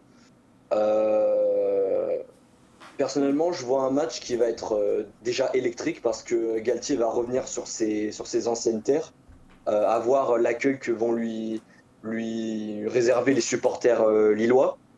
Voilà, ça va être très spécial, ça va être électrique sur le terrain, que ce soit sur le terrain ou dans les tribunes. Euh, Si franchement on arrive à accrocher un point là-bas, je serais content. Parce Ok. que s'imposer là-bas, alors c'est sûr que c'est un adversaire qui ferme pas le jeu, qui laisse des espaces, mais voilà, Lille c'est quand même très très costaud et si on arrive à accrocher un point là-bas, je suis preneur. Mais en tout cas, si on arrivait à accrocher la victoire, ce serait encore plus beau. Donc, du coup, pour ton pronostic pour ce match, tu vois plutôt un match nul? Oui, en score exact, un petit 1 partout. Un petit un Je vais partir partout? sur ça. Ok. Ok, ok. Et Ben, du coup, toi, par rapport à ton prono, tu vois quoi? Et combien? Ah, le prono. Ah oui, j'ai oublié. Ouais, pas de soucis, Euh, t'inquiète. oh, soyons fous, 1-0. Pas aussi de folie, hein. C'est pas Alors, avec un but 1-0 ou 0-1? à 0-1, pardon. Oui, excuse-moi. Oui, si on se trompe de côté, c'est pas bon signe. Non, 0-1, 0-1. But de Casper Dolberg. Ah, Casper. Ah, Grande, yes. grande Casper. Eh bien sûr. Antoine, je suppose que toi, tu vas suivre Ah, attentivement le match Lille-Nice, hein, qui... bah, je sais pas si on regardera, ce sera pas forcément mon premier choix, on va dire. Bien Du coup, entendu. vous jouez à quelle heure ce week-end prochain? Je crois que c'est samedi 15. 17h. Samedi 17h, ouais. Ah, Ouais, c'est ça. samedi, bah, je ne pourrais pas. Ou alors en partie, car boulot oblige. En vrai, je ne sais pas vraiment, c'est que Lille a un peu contre-performé en arrachant de justesse le match nul le week-end dernier À face 10 à contre une 11, équipe hein. de... Mais à c'était 10 à contre 10, hein. 11, en effectivement. Enfin, 11 contre 10 du coup, oui, quand même, parce qu'il y a eu il y avait eu un rouge pour Kouyaté, de ce que je vois là. Donc, c'est vrai que Nice avait été quand même pas mal chahuté. À voir si ça si les rajustements ont été effectifs pour cette deuxième journée. On sait que souvent la première journée, ça réserve pas mal de surprises. C'est vrai que je verrais peut-être dans la continuité un match nul, si ce n'est Mhm. pas pour vous déplaire. Je sais pas, c'est vrai que c'est un peu compliqué. Après Nice, je pense, avait quand même pas mal de réserves malgré un match quand même bien abouti face à Reims, même s'il aura manqué qu'une ouverture du score. Donc je pense aller un petit, c'est dur. Allez, un partout, un partout. Un partout, un partout. Ah, Bon, comme ça moi. va être positif. Un partout et en buteur, je ne saurais dire pour les deux camps. Peut-être déjà un défenseur ou un milieu qui marquerait facile. Pas forcément un attaquant, côté niçois. Rosario. Rosario, hein. Peut-être, ça pourrait être un petit Camara aussi, je sais pas. Ah oui, avec plaisir. Ah, si La c'est frappe du tigre. Camara, là, je vous... pourquoi pas. Ah oui, bah, mais surtout qu'il Il a jamais marqué. il a quand même marqué 3 buts l'année dernière. Des buts Et 3 beaux importants. buts. 3 beaux buts, Ouais. ouais. Et Ah, le Et plus. dernier à Lyon, il était magnifique, hein. il est magnifique. J'ai C'est quand pas même le l'impression deuxième que... meilleur but de la saison par les supporters. Je crois que c'est celui-là, ouais. Le premier but de l'année dernière, c'était le but d'Atal contre Lens, Ouais, là-bas.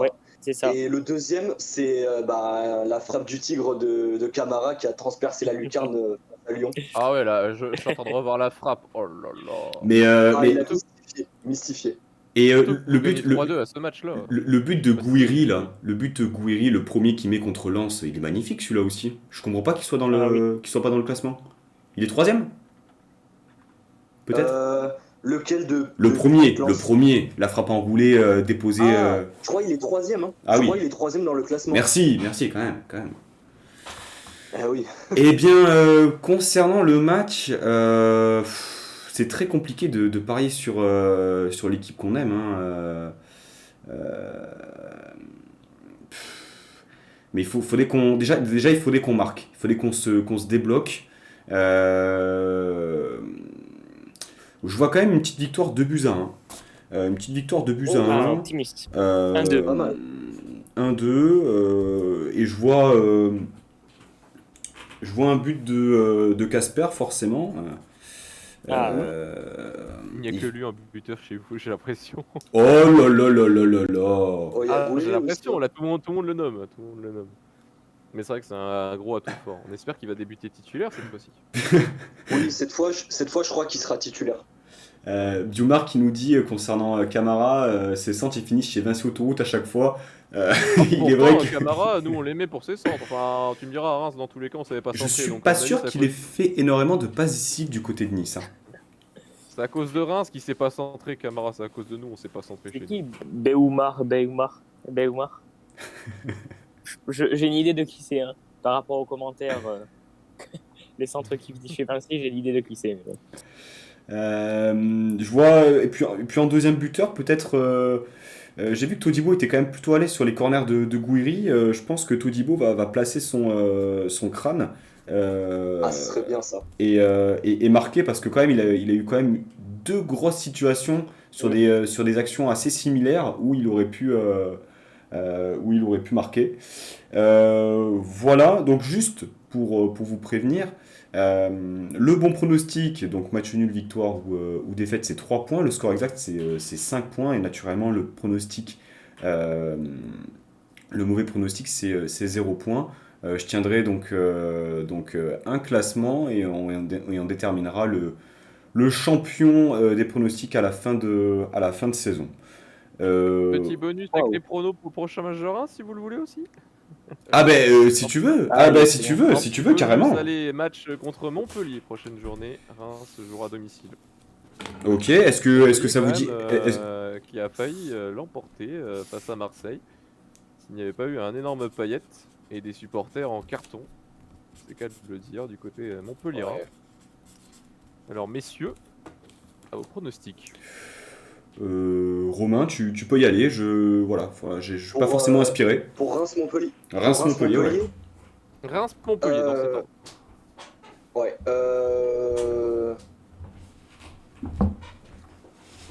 Franchement. C'est dur, hein, avec Reims, c'est dur. Ouais. Et tu vois maintenant notre quotidien. Tu vois.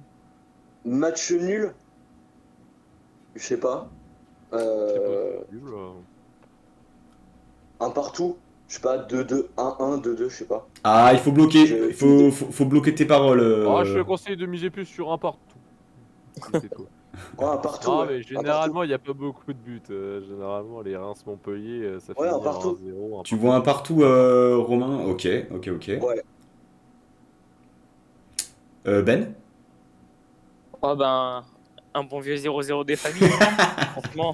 Tellement plausible en plus. Non mais franchement quoi, autant Montpellier avait montré un beau petit visage face à Marseille en première période avec ce but de Laborde et je crois qu'il y a un contre son camp ou le premier je sais plus trop exactement comment c'est mais il y a quelques occasions pour Montpellier. Autant en deuxième période ils ont été super noyés, donc si c'est ce Montpellier là face au Reims qu'on avait à l'Allianz Riviera qui n'est pas capable de mettre un pied devant l'autre quand il s'agit d'attaquer, autant pour défendre c'est très bon. Mais voilà, si on joue entre deux défenses, la logique veut que ça fasse 0-0. Et en plus, ça m'arrange parce que j'aurais pas de buteur à donner.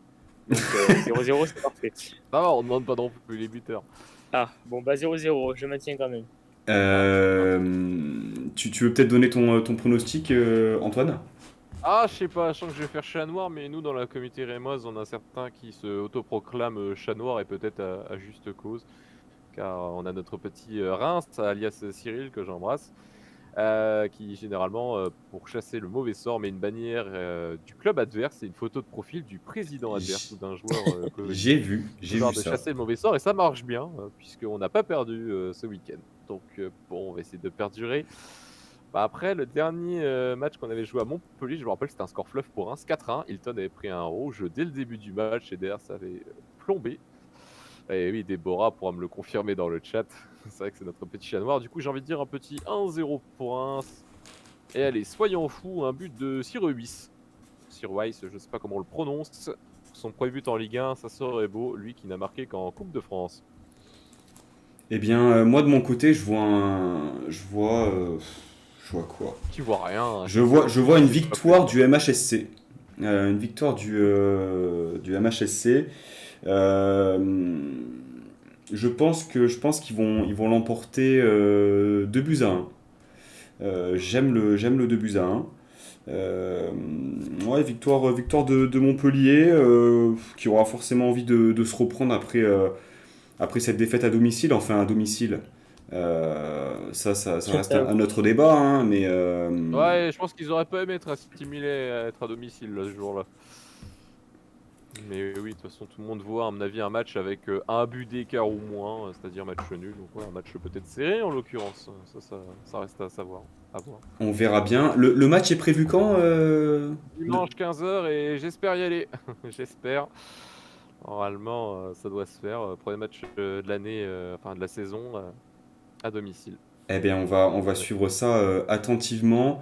La Ligue 1 a repris et c'est quand même extrêmement Et plaisant avec du public en et plus. surtout le Et public, sans hein, jouer. surtout le public. Eh bien, messieurs, le Club Pancho, la première du Club Pancho touche à sa fin. Est-ce que vous aviez quelque chose à ajouter en conclusion ou pas?